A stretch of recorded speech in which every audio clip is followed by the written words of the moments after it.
Let's talk about dividing rational expressions.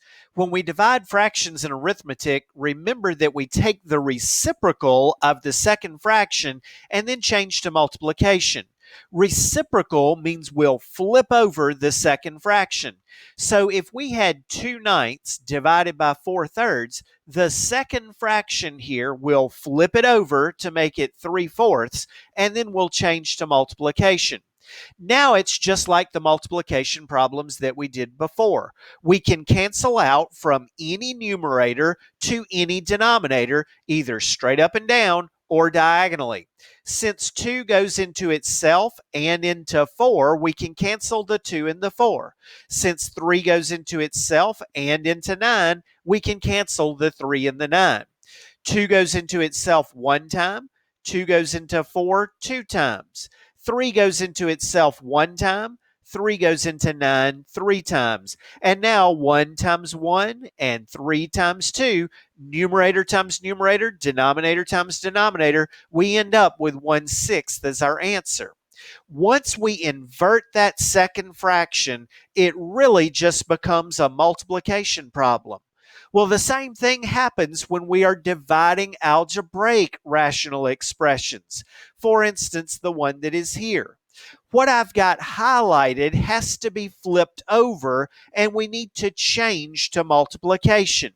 Now notice that I've put the x minus 5 in red. This x minus 5 is not a factor of the thing up above it, so if we're going to be able to cancel out the x minus 5, it needs to show up diagonally to it. Is x minus 5 something that can help me to factor the stuff that was on the bottom but now needs to go to the top?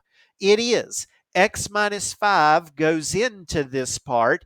X minus 5 times x minus 2 would give us the stuff that had been on the bottom.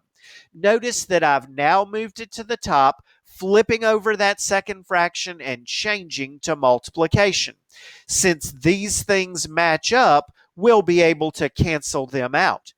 We're also going to need to factor the other parts so that we can see what cancels there as well.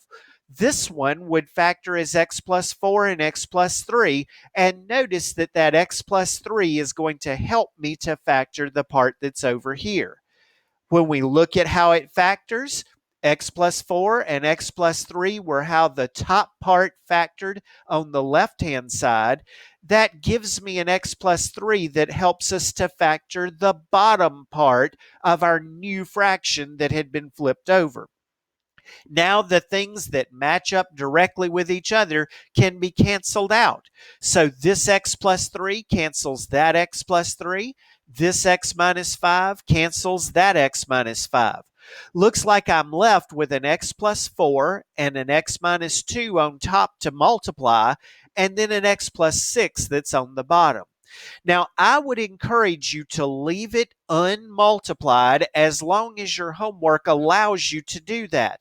Some people would say this is not completely simplified and that you should go ahead and multiply this out to be x squared plus 2x minus 8 over x plus 6. But I would encourage you to leave it in this form as long as you can. For a lot of problems, this will be the preferred form for us to leave it. When you are dividing rational expressions, flip over the one on the back, change to multiplication, factor everything as much as you can, and then cancel out from any numerator to any denominator.